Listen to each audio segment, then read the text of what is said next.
প্রিয় শিক্ষার্থীবৃন্দ, জাতীয় বিশ্ববিদ্যালয়ের কর্তৃক অনলাইন ক্লাসে তোমাদেরকে সাদর সম্ভাষণ জানাচ্ছি। করোনাকালীন শিক্ষা কার্যক্রম চলমান রাখার স্বার্থে জাতীয় বিশ্ববিদ্যালয়ের উদ্যোগে অনলাইন ক্লাসে সংযুক্ত হতে পেরে আমি আনন্দিত। সবাইকে স্বাস্থ্যবিধি মেনে চলার আহ্বান জানাচ্ছি। প্রিয় শিক্ষার্থীবৃন্দ, আমরা আজকে অনার্স তৃতীয় বর্ষের রাষ্ট্রবিজ্ঞান বিষয়ের বাংলাদেশ লোক প্রশাসন বিষয়কোড 231-911 এবং বিষয়ের শিরোনাম বাংলাদেশের কেন্দ্রীয় প্রশাসন আমরা তোমাদের সামনে উপস্থাপন করার চেষ্টা করব। আমি ডক্টর মোহাম্মদ লোকমান ভূঁইয়া, সহযোগী অধ্যাপক, রাষ্ট্রবিজ্ঞান, নোয়াখালী সরকারি কলেজ। মূলত আজকে আমরা এই অনলাইন ক্লাস থেকে বাংলাদেশের যে প্রশাসন, কেন্দ্রীয় প্রশাসন, সেই প্রশাসন সম্পর্কে আমরা ধারণা পাবো। অ্যাট দি সেম টাইম যে কেন্দ্রীয় সরকার, যেহেতু বাংলাদেশ এক কেন্দ্রিক সরকার ব্যবস্থা, সেই কেন্দ্রীয় সরকারের যে প্রধান যে অফিস, সচিবালয়, সেই সচিবালয়ের সম্পর্কে আমরা ধারণা পাবো। সচিবালয়ের সংগঠন সম্পর্কে আমরা ধারণা পাবো। সচিবালয়ের উৎপত্তি এবং বিকাশ এবং সচিবালয়ের করণীয় এবং সচিবালয়ের সাথে সংযুক্ত দপ্তর, অধস্তন অফিসের মধ্যে সম্পর্ক এবং এসব বিষয়ে আমরা বিস্তারিত আলোকপাত করব। প্রিয় শিক্ষার্থীবৃন্দ, আমরা জানি যে 1971 সালের দীর্ঘ 9 মাস সশস্ত্র সংগ্রামের মধ্য দিয়ে পূর্ব পাকিস্তানের একটি প্রদেশ পূর্ব পাকিস্তান, সেই পূর্ব পাকিস্তানি পরবর্তী পর্যায়ে স্বাধীনতার পর বাংলাদেশে রূপান্তরিত হয়। স্বাধীনতা অর্জনের পর দেশটির এক কেন্দ্রিক সরকারের অধীনে পরিচালিত হতে থাকে। আমরা দেখি যে 1975 থেকে 1990 সাল পর্যন্ত এই সময়টি মূলত আমাদের দেশে রাষ্ট্রপতি শাসিত সরকার ব্যবস্থা চালু ছিল। বাকি যে সময় 1972 থেকে 1973, 1991 সাল থেকে অদ্যাবধি এই স্বাধীন সার্বভৌম দেশটিতে মূলত সংসদীয় সরকার ব্যবস্থা চালু আছে। দেশটির আইনসভার নাম জাতীয় সংসদ। জাতীয় সংসদে 300 জন নির্বাচিত এবং 50 জন সংরক্ষিত সংসদ সদস্য রয়েছেন। জাতীয় সংসদের ভোটে মূলত রাষ্ট্রপতি 5 বছরের জন্য নির্বাচিত হয়। রাষ্ট্রপ্রধান হিসাবে ওয়ারেন্ট অফ প্রেসিডেন্সি প্রথম স্থান অবস্থান করলেও রাষ্ট্রপতি সীমিত ক্ষমতা ভোগ করেন। মূলত সংসদীয় সরকার ব্যবস্থায় সার্বভৌম ক্ষমতার মালিক প্রধানমন্ত্রী। রাষ্ট্রপতি কিছু আনুষ্ঠানিকতা ব্যতীত খুব একটি ক্ষমতা নাই বললেই চলে। রাষ্ট্রযন্ত্রের মূল অধীন হচ্ছেন প্রধানমন্ত্রী, মূল ক্ষমতাধর ব্যক্তি হচ্ছেন প্রধানমন্ত্রী, যিনি সরকারের প্রধান হিসাবে দায়িত্ব পালন করেন। প্রিয় শিক্ষার্থীবৃন্দ, একজন রাষ্ট্রবিজ্ঞানের ছাত্র হিসেবে অবশ্যই তোমরা এইসব বিষয়ে অবগত আছো। আমরা বলেছিলাম যে এখানে সংসদীয় সরকার ব্যবস্থা কার্যকর রয়েছে। প্রধানমন্ত্রীর অধীনে থাকেন মন্ত্রিসভা। মন্ত্রিসভার মন্ত্রীরা প্রধানমন্ত্রী কর্তৃক মনোনীত এবং রাষ্ট্রপতির মাধ্যমে নিয়োগপ্রাপ্ত হন। এ সমস্ত মন্ত্রী, প্রতিমন্ত্রী, উপমন্ত্রী এক একটি মন্ত্রণালয়ের দায়িত্বপ্রাপ্ত হন। মন্ত্রণালয় বিভিন্ন বিভাগে বিভক্ত থাকে। দেশের শাসন ব্যবস্থা পরিচালনা করে থাকে, যাতে সহায়তা করে স্থায়ীভাবে নিযুক্ত সরকারি কর্মচারীগণ। শাসন বিভাগ তার উপর অর্পিত দায়িত্ব যথাযথ পালন করার জন্য শাসন বিভাগকে 2 ভাগে ভাগ করা হয়। একটা হচ্ছে কেন্দ্রীয় প্রশাসন, আরেকটি হচ্ছে মাঠ প্রশাসন। প্রিয় শিক্ষার্থীবৃন্দ, এখন আমরা আলোকপাত করব কেন্দ্রীয় প্রশাসন বলতে আমরা কি বুঝি। শাব্দিক অর্থে, শাব্দিক দিক থেকে একটি পরিচালনা বা সংস্থাকে পরিচালনার জন্য প্রয়োজনীয় ব্যবস্থা বা কার্যাবলী। বিশ্লেষণের দিক থেকে কোনো কার্যাবলী বা সংস্থা পরিচালনার সবচেয়ে গুরুত্বপূর্ণ অংশকে বলা হয় কেন্দ্রীয় প্রশাসন। উইকিপিডিয়াতে বলছেন যে কেন্দ্রীয় প্রশাসনকে এভাবে সংজ্ঞায়িত করা হয়েছে: central administration is the landing or presiding body or group of people and the highest administrative department which oversees all lower department of an organization. এটা হচ্ছে ল্যান্ডিং, সেন্ট্রাল অ্যাডমিনিস্ট্রেশন হচ্ছে এবং মূল কেন্দ্রবিন্দু, এখানে অনেকগুলি ব্যক্তি থাকে। and the highest administrative department, এবং সবচেয়ে ক্ষমতাধর একটা বিভাগ থাকে, which oversees all lower departments and organization, যে শক্তিশালী অংশ কেন্দ্রীয় সরকার সে তার অধীনস্থ বিভিন্ন বিভাগ এবং দপ্তরগুলোকে তারা কি করেন, নিয়ন্ত্রণ করেন।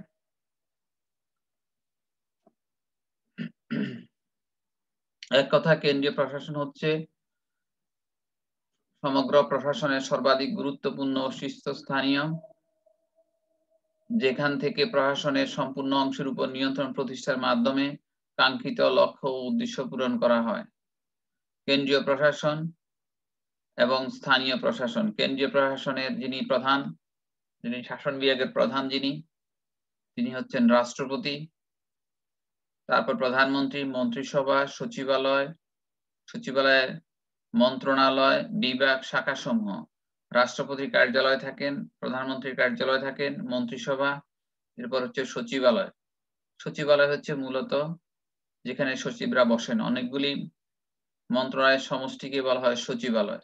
যেহেতু এরা সচিব প্রশাসনিক ক্ষমতার কেন্দ্রবিন্দু হিসাবে মুখ্য অফিসার হিসেবে মূলত সচিব, সচিব যেখানে বসেন সেটা হচ্ছে অনেকগুলি সচিবালয়ের সমষ্টি হচ্ছে সচিবালয়।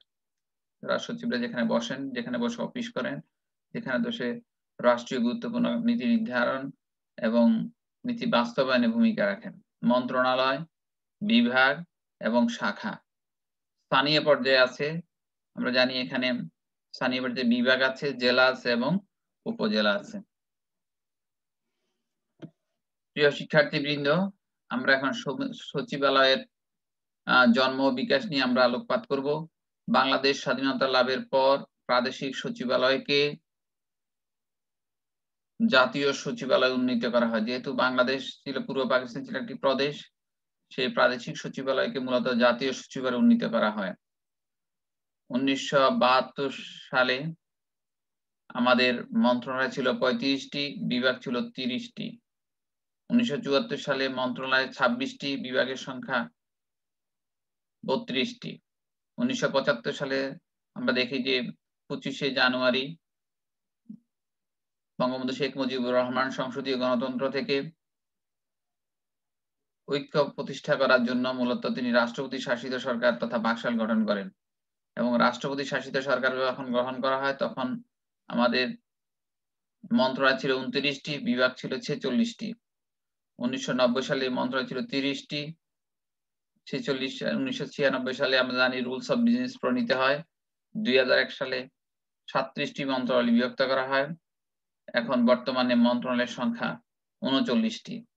অর্থাৎ আমরা লক্ষ্য করছি যে গণতান্ত্রিক সরকারগুলি যখনই কল্যাণমূলক রাষ্ট্রের ধারণাকে মাথায় নিয়ে যখনই জনকল্যাণমূলক কাজে যতই প্রগতি বৃদ্ধি পাচ্ছে, যতই সরকারের কল্যাণমূলক কর্মসূচি বেড়ে যাচ্ছে, সরকারের অবকাঠামো উন্নয়ন হচ্ছে, দারিদ্র বিমোচনের জন্য যখনই সরকার বিভিন্ন ধরনের কর্মসূচি গ্রহণ করছে, মুক্তিযুদ্ধ ভাতা, বেকার ভাতা, দুস্থ ভাতা এবং গৃহায়ন প্রকল্প সহ বিভিন্ন ধরনের আশ্রয়ন প্রকল্প গ্রহণ করছে, ততই কিন্তু মন্ত্রণালয়ের সংখ্যা বেড়ে যাচ্ছে, মন্ত্রণালয়ের বিভাগগুলো বেড়ে যাচ্ছে, এবং ফলশ্রুতিতে এই কাজগুলিকে সুষ্ঠুতর করার জন্য বিভাগের সংখ্যা বেড়ে যাচ্ছে, অধস্তন অফিসের সংখ্যাও বেড়ে যাচ্ছে। কারণ অনেক সময় মন্ত্রণালয়ের পক্ষে তদারক করা সম্ভব হয় না, কাজে মন্ত্রণালয় কিছু ক্ষমতা এবং কার্যাবলী দিয়ে কিছু প্রকল্প তৈরি করেন এবং সেই প্রকল্প থেকে মূলত এই সকল উন্নয়নমূলক কর্মসূচিকে তদারক করা হয়। প্রিয় শিক্ষার্থীবৃন্দ, আমরা এতক্ষণ তোমাদেরকে সচিবালয় উৎপত্তি এবং ক্রমবিকাশ সম্পর্কে ধারণা দেওয়ার চেষ্টা করেছি। সচিবালয় কি, আমরা এ সম্পর্কে বলতে গেলে সচিবালয় কোনো দেশের প্রশাসনের মূল স্নায়ু কেন্দ্র। সচিবালয়কে কেন্দ্র করে সমগ্র প্রশাসন ব্যবস্থা পরিচালিত হয়ে থাকে। আধুনিক সময়ে কল্যাণমূলক রাষ্ট্র প্রতিষ্ঠার স্বার্থে শাসন বিভাগের কার্যাবলী বৃদ্ধির সাথে সাথে সচিবালয়ের দায়িত্ব কর্তব্য দ্রুত বৃদ্ধি পাচ্ছে। আমরা বলেছিলাম এটা হচ্ছে প্রশাসনের স্নায়ু কেন্দ্র। সচিবালয়কে কেন্দ্র করে সমগ্র প্রশাসন ব্যবস্থা পরিচালিত হয়। আধুনিক সময় কল্যাণমূলক রাষ্ট্র প্রতিষ্ঠার সাথে সাথে শাসন বিভাগের কার্যগুলি বৃদ্ধির সাথে সাথে সচিবের দায়িত্ব কর্তব্য দ্রুত বৃদ্ধি পাচ্ছে। বাংলাদেশ সরকারের রুলস অফ বিজনেস 1996 সচিবালয়কে সংজ্ঞায়িত করেছে এভাবে যে secretariat means the officers of the divisions of the ministers when referred to collectively। Secretary হচ্ছে অফিসারের সমষ্টি, ডিভিশনের সমষ্টি এবং মিনিস্টার্স এর সমষ্টি হচ্ছে সচিবালয়। বাংলাদেশ সচিবালয়ের নির্দেশনা 2018-তে সচিবালয়কে সংজ্ঞায়িত করা হয়েছে।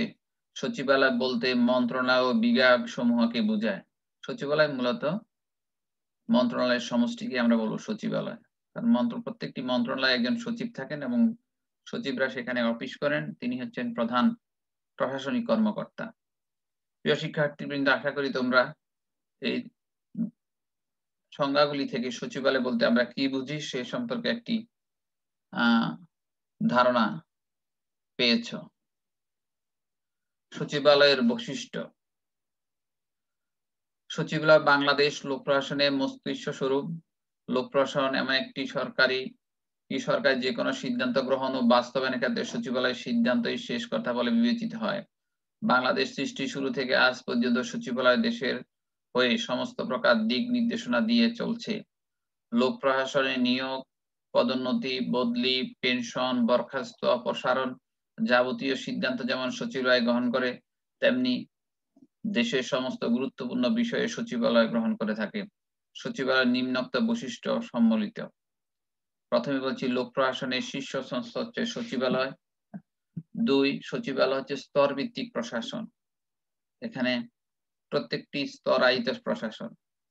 এখানে শাখা থাকে, শাখার দায়িত্বে একজন থাকেন, তারপরে কয়েকটি শাখা নিয়ে একজন দায়িত্বে থাকেন, বিভাগের দায়িত্বে একজন থাকেন, বিভিন্ন স্তরায়িত থাকেন। সরকারের নীতি নির্ধারণী সংস্থা।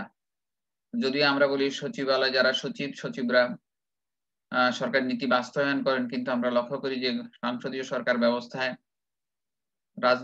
উন্নয়নশীল দেশগুলোর রাজনীতিবিদদের ব্যর্থতার কারণে, রাজনীতিবিদদের আইন প্রণয়নে অনভিজ্ঞতার কারণে অনেক সময় আইন প্রণয়নে সচিবদের উপর নির্ভরশীল হতে হয়। কাজে আইনের যে ড্রাফটিং, সে ড্রাফটিংটা মূলত সরকারের আমলারাই করে থাকেন বা সচিবরাই করে থাকেন। এই জন্য সরকারের নীতি নির্ধারণী সংস্থা হিসাবে সচিবালয় ভূমিকা পালন করেন। দেশবাসীর আশা আকাঙ্ক্ষার অন্যতম স্তম্ভ হচ্ছে সচিবালয়। সরকারের নীতি বাস্তবায়ন করেন, আমরা বলেছিলাম মূল কাজ হচ্ছে তাদের নীতি বাস্তবায়ন করা এবং নীতি প্রণয়নও তারা করে থাকেন।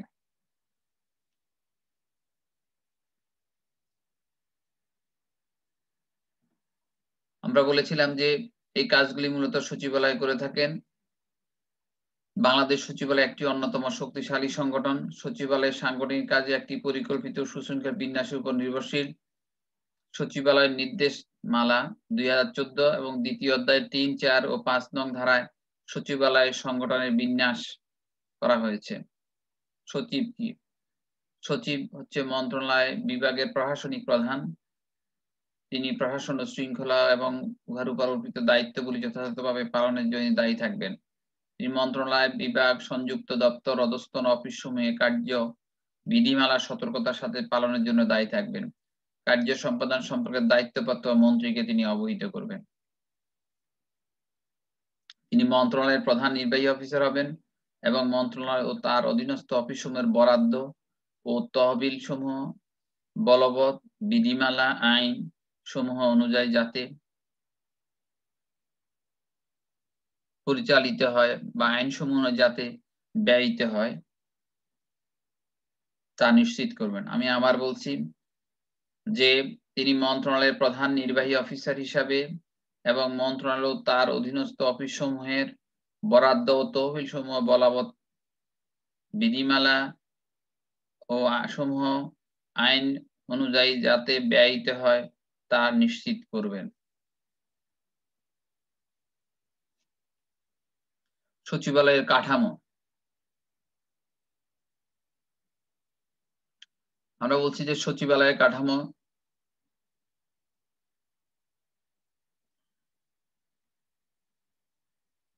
নিম্ন সচিবালয়ের কাঠামোর মধ্যে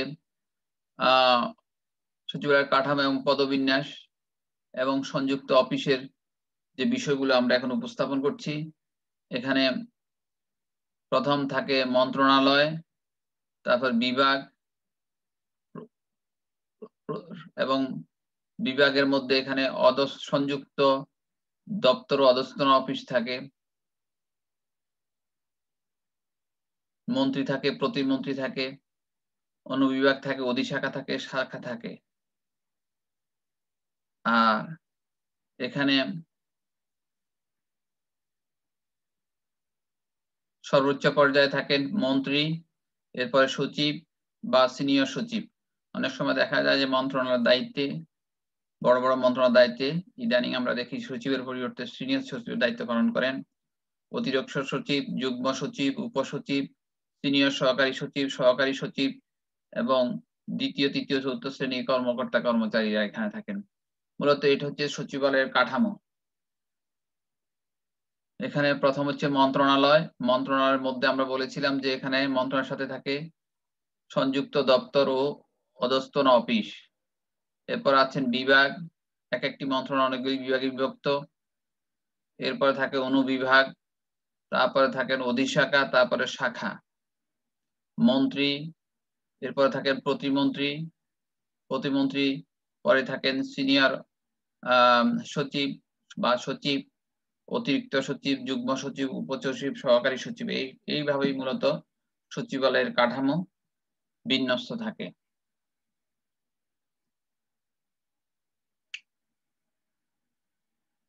প্রিয় শিক্ষার্থীবৃন্দ, আমাদের সচিবালয় বিভিন্ন গুরুত্বপূর্ণ দায়িত্ব পালন করে থাকে। গণপ্রজাতন্ত্রী বাংলাদেশ সরকারের সংবিধানের 55(6) অনুচ্ছেদে বলা আছে, রাষ্ট্রপতি রুলস অফ বিজনেস 1996 জারি করেন। এই কার্যবিধি 4(9) ধারায় সচিবালয়ের বিভিন্ন মন্ত্রণালয় ও বিভাগের দায়িত্ব কর্তব্যের কথা উল্লেখ করা আছে। নীতি প্রণয়ন করা, পরিকল্পনা প্রণয়ন ও মূল্যায়ন করা, আইন বিষয়ক সহায়ক হিসেবে কাজ করে, মন্ত্রীকে সহায়তা করে, বিদেশে অবস্থিত বাংলাদেশের কূটনৈতিক মিশনের সাথে যোগাযোগ রাখে, বাংলাদেশে অবস্থিত বৈদেশিক কূটনীতিক মিশনের সাথে যোগাযোগ স্থাপন করে, বৈদেশিক রাষ্ট্রের সাথে বেসরকারি প্রতিষ্ঠান ও ব্যক্তির সাথে তারা যোগাযোগ রাখে। গুলি রুলস অফ বিজনেসে সচিবালয়ের দায়িত্ব এবং কর্তব্য সম্পর্কে বলা আছে। আমি সেটা আবার উপস্থাপন করছি। আমরা জানি আমাদের বর্তমানে সংবিধানের 5(6) অনুচ্ছেদ অনুযায়ী রাষ্ট্রপতি রুলস অফ বিজনেস 1996 জারি করেন। এর 4(9) ধারায় সচিবালয়ের বিভিন্ন মন্ত্রণালয় বিভাগের দায়িত্ব কর্তব্য সম্পর্কে বলা আছে। নীতি প্রণয়ন, পরিকল্পনা প্রণয়ন ও মূল্যায়ন, আইনসভায় সহায়ক ভূমিকা পালন করে, অর্থাৎ আইনসভা যখন অধিবেশনে থাকেন তখন সচিবরাও আইনসভায় যোগদান করেন এবং মন্ত্রী যদি কোনো বিষয়ে কোনো মন্ত্রীকে তিনি তথ্য এবং উপাত্ত দিয়ে তিনি সহায়তা করেন। মন্ত্রীকে সহায়তা করেন, বিদেশে অবস্থিত কূটনৈতিক মিশনের সাথে সবসময় যোগাযোগ রাখেন, বাংলাদেশে অবস্থিত বৈদেশিক কূটনৈতিক মিশনের সাথে যোগাযোগ রাখেন, বৈদেশিক রাষ্ট্রের বেসরকারি প্রতিষ্ঠান ও ব্যক্তির সাথে তারা যোগাযোগ রাখেন। এটা হচ্ছে রুলস অফ বিজনেস অনুযায়ী সচিবালয়ের দায়িত্ব কর্তব্য। এছাড়া আরো কিছু কাজ করেন। খসড়া আইন প্রণয়নের জন্য লেজিসলেটিভ ও সংসদীয় বিষয় বিভাগ প্রস্তুত করা, অর্থাৎ যখনই কোনো আইন প্রণয়ন করতে হয় তার যে খসড়া তৈরি করা হয় সেটা মূলত সচিবরাই করে থাকেন এবং সেটা পরবর্তীতে মন্ত্রীরা সংসদে উপস্থাপন করেন। সরকারি বিল মন্ত্রী উপস্থাপন করেন এবং বেসরকারি বিল সংসদ সদস্য উপস্থাপন করেন। বাজেট প্রণয়ন করেন, অধ্যাদেশ প্রণয়ন ও জারি এবং সংসদীয় অধ্যাদেশ কার্য সংরক্ষণ করেন। উচ্চ পর্যায়ে কর্মকর্তাদের ব্যবস্থাপনা, প্রধানমন্ত্রী কর্তৃক সময় সময় আদিষ্ট অন্যান্য আদেশ করেন, পরিদর্শন করেন, বৈদেশিক সরকারের সাথে যোগাযোগ রাখেন, নাগরিক সেবা প্রদান করেন। এগুলো হচ্ছে রুলস অফ বিজনেস অনুযায়ী সচিবালয়ের কাজ। প্রিয় শিক্ষার্থীবৃন্দ,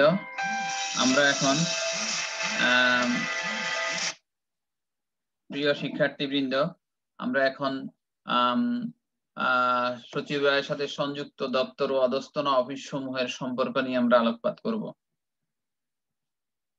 জনগণের কল্যাণমূলক রাষ্ট্র প্রতিষ্ঠার ফলে বিভিন্ন রাষ্ট্রের মতো বাংলাদেশের লোক প্রশাসনের কাজের পরিধি বৃদ্ধি পায়।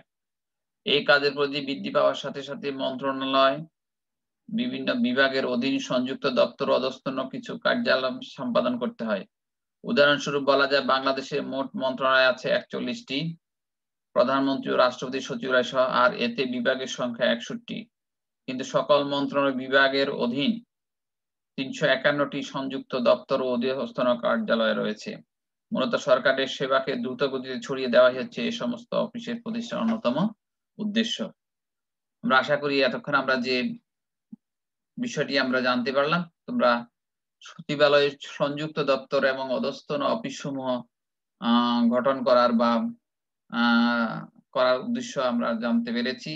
আমি আবার বলছি, জনকল্যাণমূলক রাষ্ট্রের প্রতিষ্ঠার ফলে বিভিন্ন রাষ্ট্রের মতো বাংলাদেশ লোক প্রশাসনেরও কাজের পরিধি বৃদ্ধি পেয়েছে। এই কাজের পরিধি বৃদ্ধি পাওয়ার সাথে সাথে মন্ত্রণালয়ের বিভাগের অধীন সংযুক্ত দপ্তর অধস্তন কিছু কার্যকলাপ স্থাপন করতে হয়। উদাহরণস্বরূপ বাংলাদেশে মোট মন্ত্রণালয় আছে 41টি, প্রধানমন্ত্রী ও রাষ্ট্রপতির সচিবালয় সহ। এই দুটি বাদে আছে 39টি, আর এতে বিভাগের সংখ্যা আছে 61টি। কিন্তু সকল মন্ত্রণালয় বিভাগের অধীনে 351টি সংযুক্ত দপ্তর ও অধস্তন কার্যালয় রয়েছে। মূলত সরকারের সেবাকে দ্রুত গতিতে ছড়িয়ে দেওয়াই হচ্ছে মূলত এইসব। অর্থাৎ যেহেতু আমরা বলি বাংলাদেশের মাথাভারী প্রশাসন, আমরা সবসময় বলি যে আমাদের জনগণের সেবা যদি জনগণের দোরগোড়ায় পৌঁছাতে হয়, সেই ক্ষেত্রে আমাদের যেটা করণীয় সেটা হচ্ছে যে প্রশাসনকে জনগণের বিকেন্দ্রীকরণ করতে, প্রশাসনিক বিকেন্দ্রীকরণের কোনো বিকল্প নেই। এবং এখানেও মূলত এই কিছু ক্ষমতা এবং দায়িত্ব দিয়ে মাঠ পর্যায়ে, বিভাগ পর্যায়ে, জেলা পর্যায়ে এবং থানা পর্যায়ে যে অধস্তন অফিসের মধ্যে মূলত ক্ষমতা এবং দায়িত্ব দেওয়া হয় এবং তাকে সেবা যাতে জনগণের কাছে দ্রুততার সাথে জানানো যায়, সেটি হচ্ছে মূলত সংযুক্ত দপ্তর ও অধস্তন অফিসের মূল লক্ষ্য। বাংলাদেশ সচিবালয়ের নির্দেশিকা 2006 দ্বারা সচিবালয় এই সমস্ত দপ্তর ও অধস্তন কার্যালয়ের বিধান সহ তাদের দায়িত্ব কর্তব্য স্পষ্টভাবে বর্ণনা করা হয়েছে। সংযুক্ত দপ্তর কি? বাংলাদেশ সরকারের এমন কিছু কাজ আছে যা বিভিন্ন মন্ত্রণালয় থেকে আলাদা প্রকৃতির। যেমন অর্থ মন্ত্রণালয়ের 4টি বিভাগের মধ্যে অর্থ বিভাগের অধীনে 60টি সংযুক্ত দপ্তর রয়েছে। 1. Office of the controller of accounts, investment corporation Bangladesh, the security printing corporation limited, financial management reform programme, Bangladesh control auditor general, Bangladesh house building finance corporation, বেতন ও চাকরি কমিশন। এগুলি হচ্ছে মূলত আমাদের সংযুক্ত দপ্তর। অর্থাৎ এটিও মূলত কাজের বৈপরীত্যের কারণে, অর্থাৎ কাজগুলি যাতে দক্ষতার সাথে সুচারুরূপে সম্পাদন হয় সেই জন্য মূলত এইসব সংযুক্ত দপ্তর স্থাপন করা হয়েছে। আভ্যন্তরীণ বিভাগের আমরা বলেছি 5টি, আভ্যন্তরীণ সম্পদ বিভাগের অধীনে 5টি আছে। Bangladesh customs, Chattogram custom house, জাতীয় রাজস্ব বোর্ড, জাতীয় সহযোগী অধিদপ্তর, ঢাকা কাস্টমস এবং ব্যাংক ও আর্থিক প্রতিষ্ঠান বিভাগের মধ্যে রয়েছে 14টি বিভাগ। এগুলোর জন্য মন্ত্রণালয় বা বিভাগ চালু করতে গেলে সরকারের ব্যয় সংকলন অসম্ভব হয়ে পড়ে। মূলত এই 5টি বিভাগ রয়েছে আভ্যন্তরীণ সম্পদ বিভাগের অধীনে।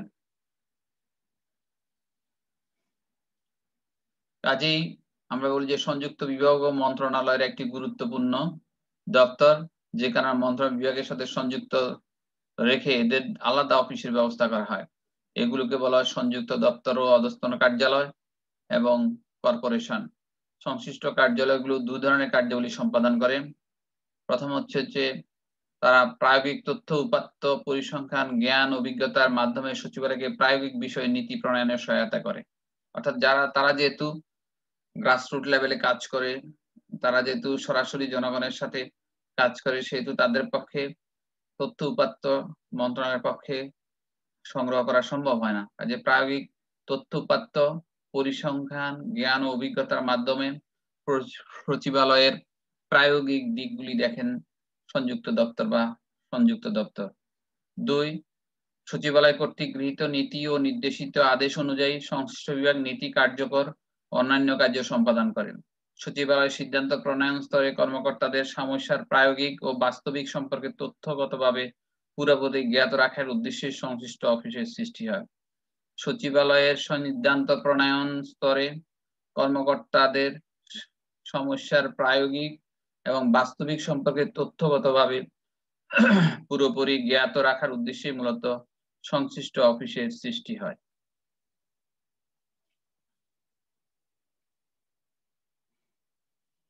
এবং সচিবালয়ের সাথে সংযুক্ত অফিসের সংযোগ সরাসরি ও স্বীকৃত। আমরা বলি সচিবালয় এবং অধস্তন অফিসের মধ্যে সংযুক্ত অফিস এবং অধস্তন অফিসের মধ্যে পার্থক্য কি? বলা হয় থাকে সচিবালয়ের সাথে সংযুক্ত অফিসের সংযোগ সরাসরি এবং স্বীকৃত, আর অধস্তন অফিসের সাথে সচিবালয়ের যে সম্পর্ক সেটা হচ্ছে পরোক্ষ এবং এটা স্বীকৃত নয়। সাধারণত সংযুক্ত দপ্তরগুলো পরিচালনার জন্য তিনি নিযুক্ত থাকেন, তার পদবি হচ্ছেন মহাপরিচালক। বলা থাকে attachment department means the department which is direct relation with ministry or division and has been declared as such by the government। অর্থাৎ সচিবালয়ের সাথে যে সংযুক্ত যে অফিসের সংযোগ যেটা সেটা হচ্ছে সরাসরি এবং স্বীকৃত। অধস্তন অফিসের সাথে সেটা সরাসরি না, অধস্তন অফিসগুলি মূলত সংযুক্ত দপ্তরের মাধ্যমে সচিবালয়ের সাথে সম্পর্ক সৃষ্টি করে।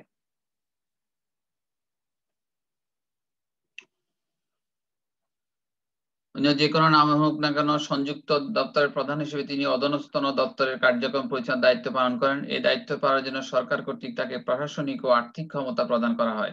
সংশ্লিষ্ট মন্ত্রণালয় বা বিভাগের নীতি পরিকল্পনা বাস্তবায়ন করে থাকে সংযুক্ত দপ্তর। প্রিয় শিক্ষার্থীবৃন্দ, আমরা এতক্ষণ সংযুক্ত দপ্তর কি সেটা আমরা আলোচনা করলাম। এখন আমরা অধস্তন অফিস বা সাবঅর্ডিনেট অফিস কোনটা? অধস্তন অফিস বলতে বিভিন্ন মন্ত্রণালয় এবং বিভাগের অধীন পরিচালিত সরকারি নীতিমালা বাস্তবায়নকারী প্রতিষ্ঠানকে বোঝায়।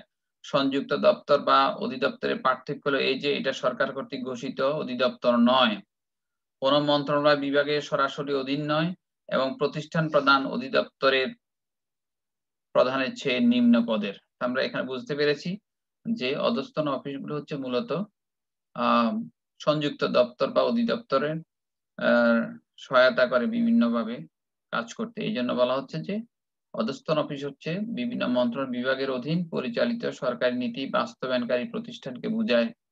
সংযুক্ত দপ্তর বা অধিদপ্তরের পার্থক্য হলো বোঝায়। সংযুক্ত দপ্তরের সাথে এদের পার্থক্য হলো এটা সরকার কর্তৃক ঘোষিত অধিদপ্তর নয়। অধীনস্থ দপ্তরের তুলনায় সংযুক্ত দপ্তর ব্যাপক ক্ষমতা ভোগ করে। অধীনস্থ দপ্তরের সংজ্ঞায় কার্যবিধি প্রণালী বলা আছে, subordinate office means an office of the government which has not been declared as attachment department and normally does not deal with directly with any ministry or division। প্রিয় শিক্ষার্থীবৃন্দ, আমরা এতক্ষণ তোমাদের সামনে সচিবের দায়িত্ব এবং কর্তব্য, রুলস অফ বিজনেস অনুযায়ী সচিবালয়ের দায়িত্ব কর্তব্য এবং সচিবের দায়িত্ব কি, এট দি সেম টাইম সচিবালয়ের সাথে সংযুক্ত দপ্তর বলতে আমরা কি বুঝি, অধস্তন অফিস বলতে আমরা কি বুঝি, সংযুক্ত দপ্তর এবং অধস্তন অফিসের মধ্যে সম্পর্ক কি, এই সম্পর্কে আমরা বিস্তারিত আলোকপাত করেছি। আশা করি তোমরা এইসব বিষয়ে ধারণা পেয়েছ। তাছাড়া আমরা চেষ্টা করেছি যে আমাদের যে সচিবালয় যে কাঠামো সম্পর্কে সেখানে আমরা আলোকপাত করার চেষ্টা করেছি। সেখানে হায়ারার্কির দিকে রাষ্ট্রপতি, প্রধানমন্ত্রী, মন্ত্রিপরিষদের সদস্যবর্গ, সচিব, এই হায়ারার্কি আমরা লক্ষ্য করি। এবং সচিবালয়ে যিনি প্রশাসনিক প্রধান তিনি হচ্ছেন সচিব বা সিনিয়র সচিব, তার অধস্তন হচ্ছেন অতিরিক্ত সচিব, তার অধস্তন হচ্ছে যুগ্ম সচিব এবং তার অধস্তন হচ্ছে উপসচিব, এবং তিনি শাখার দায়িত্বে থাকেন মূলত হচ্ছে সিনিয়র সহকারী সচিব এবং অথবা সহকারী সচিব।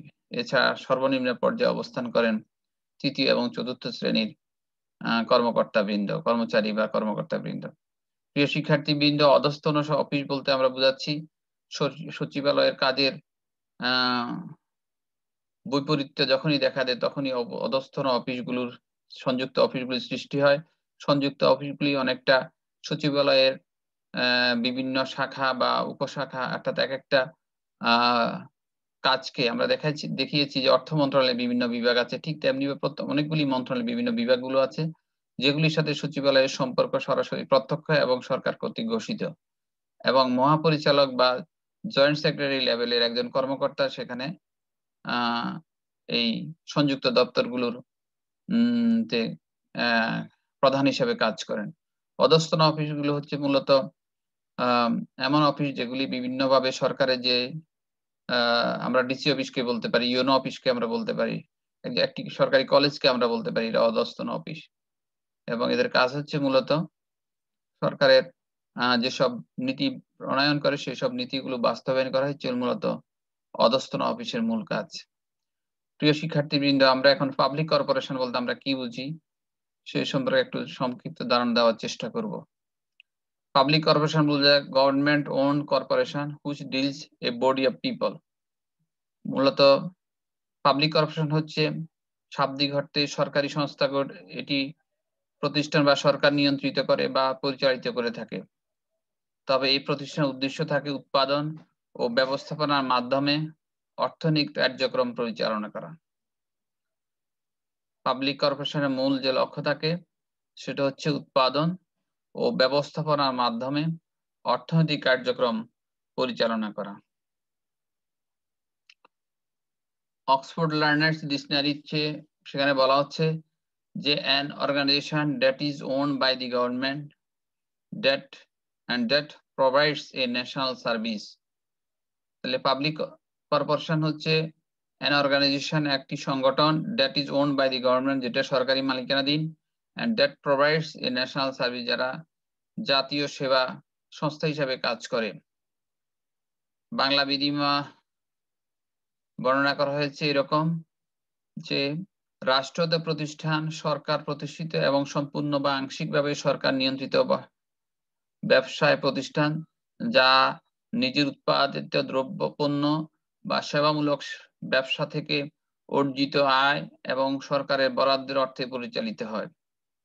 এটা হচ্ছে আমাদের যে পাবলিক কর্পোরেশন বা রাষ্ট্রীয় প্রতিষ্ঠান। উদাহরণস্বরূপ আমরা বাংলাদেশ কৃষি উন্নয়ন কর্পোরেশনের কথা বলতে পারি, মৎস্য উন্নয়ন কর্পোরেশনের কথা বলতে পারি, ব্যবসায়িক উন্নয়ন কর্পোরেশনের কথা আমরা বলতে পারি। এইসব সংস্থাগুলি মূলত একদিকে যেন সেবামূলক কাজ করে থাকে, অন্যদিকে এইসব প্রতিষ্ঠানগুলি লাভজনক প্রতিষ্ঠান হিসেবেও পরিণত হয় যদি সেখানে দক্ষতার সাথে সেগুলি পরিচালনা করা সম্ভব হয়। দুর্ভাগ্যজনক, স্বাধীনতার পর আমাদের এই পাবলিক সেক্টরের এইসব কর্পোরেশনগুলো ক্ষতির সম্মুখীন হয়, ফলশ্রুতিতে বহু লোক বেকার হয়ে পড়ে এবং আমাদের যেসব, যেমন আমিন জুট মিল, তারপরে আমাদের ডেল্টা জুট মিল, এরকম বহু শিল্প কারখানা আমাদের বন্ধ হয়ে যায় আমাদের দুর্নীতির কারণে, স্বজনপ্রীতির কারণে। কিন্তু এইসব কর্পোরেশনগুলির মূল লক্ষ্য হচ্ছে তাদের একদিকে যেমন তারা সেবাধর্মী, আরেকদিকে তারা হচ্ছে ব্যবসাধর্মী। মূলত সরকারের কাজে গতিশীল আনার জন্য এই সমস্ত সংস্থার জন্ম হয়েছে। গণপ্রজাতন্ত্রী বাংলাদেশ সংবিধান 13 নং অনুচ্ছেদে রাষ্ট্রীয় মালিকানার বিষয়ে বলা হয়েছে।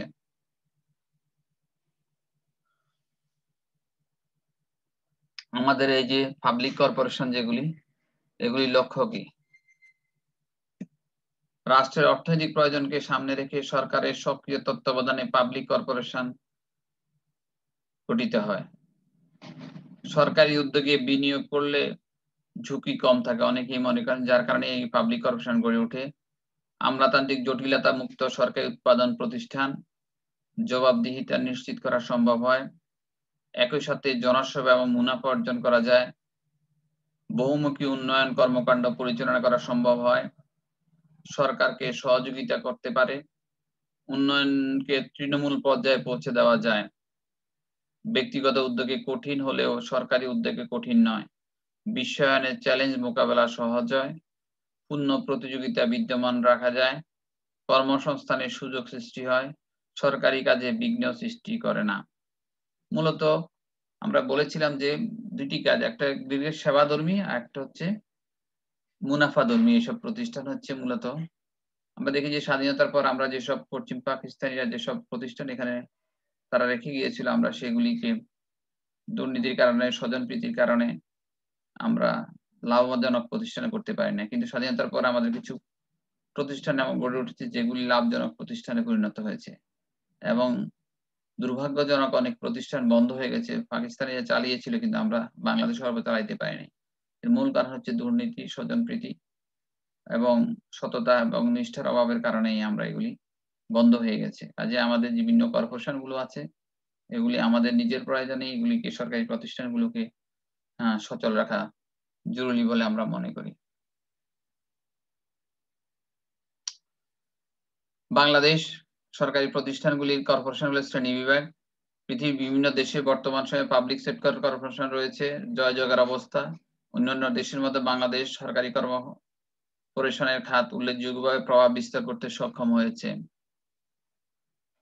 বিভিন্ন দেশে বিভিন্নভাবে কর্পোরেশনগুলোকে শ্রেণীবিভাগ করা হয়, সরকারি, বেসরকারি এবং মিশ্র। আমরা লক্ষ্য করছি যে বাংলাদেশ সরকারি কর্পোরেশনগুলোর অনেকগুলি সেক্টর এখানে আছে, যেমন আমাদের অর্থ সংক্রান্ত কর্পোরেশনের মধ্যে আছে house building finance corporation, Bangladesh শিল্প ঋণ সংস্থা। Bangladesh house building finance corporation মূলত অর্থ মন্ত্রণালয়ের একটি প্রতিষ্ঠান এবং তারা মূলত বাড়ি করার জন্য তারা লোন দিয়ে থাকে সরকারি এবং বেসরকারি পর্যায়ে। শিল্প ঋণ একই রকম। কৃষি সংক্রান্ত আছে বাংলাদেশ কৃষি উন্নয়ন কর্পোরেশন, বাংলাদেশ মৎস্য উন্নয়ন কর্পোরেশন। শিল্প সংক্রান্ত কুটির শিল্প কর্পোরেশন, প্রকৌশলী জাহাজ নির্মাণ কর্পোরেশন, এটিও আমাদের লাভজনক প্রতিষ্ঠান। হাউস বিল্ডিং ফাইন্যান্স ও লাভজনক প্রতিষ্ঠান। বাংলাদেশ বাণিজ্য সংক্রান্ত, ব্যবসা বাণিজ্য সংক্রান্ত আছে বাংলাদেশ পর্যটন কর্পোরেশন, বাংলাদেশ পাট শিল্প কর্পোরেশন। অবকাঠামোগত সংক্রান্ত আছে সড়ক পরিবহন সংস্থা, টেলিফোন শিল্প সংস্থা, যেটা আমাদের ধ্বংসের চলে গেছে, ওয়াসা। দেশ রক্ষা ও নিরাপত্তা সংক্রান্ত কর্পোরেশন, বাংলাদেশ বিমান সিকিউরিটি প্রিন্টিং প্রেস, বাংলাদেশ জাহাজ নির্মাণ কর্পোরেশন। প্রত্যেকটি কর্পোরেশনে কিন্তু আমাদের সেবামূলক সংস্থা এবং এরা একদিকে সেবা করে থাকেন আর একদিকে তারা মুনাফার কথাও চিন্তা করেন। প্রিয় শিক্ষার্থীবৃন্দ, আশা করি তোমরা আমাদের এতক্ষণ অনলাইন ক্লাসের মাধ্যমে তোমরা বিস্তারিত বাংলাদেশ কেন্দ্রীয় প্রশাসন সম্পর্কে তোমরা ধারণা পেয়েছো। আমরা যে বইগুলি সহায়তা নিয়েছি, তোমার গুপ্তর a simple study of public administration, Mustafa Chowdhury understanding public administration. আমরা আবদার রহমান সোবানের বই আমরা লক্ষ্য করেছি, শামসুর রহমানের আধুনিক লোক প্রশাসন বাংলা একাডেমিক প্রকাশিত। আমরা দেখেছি তো মোহাম্মদ রফিকুল ইসলাম রাফির বাংলাদেশ লোক প্রশাসন এনএস পাবলিকেশনের। আশা করি আজকের অনলাইন থেকে তোমরা ক্লাস থেকে তোমরা উপকৃত হবে। তোমরা আমার এই লেকচারগুলি যদি তোমরা ভালোভাবে উপভোগ করো, অধ্যয়ন করো, আশা করি তোমরা বাংলাদেশ লোক প্রশাসন বিষয় তোমাদের কাছে আরো স্বচ্ছ হবে বলে আমার বিশ্বাস। ধন্যবাদ সবাইকে।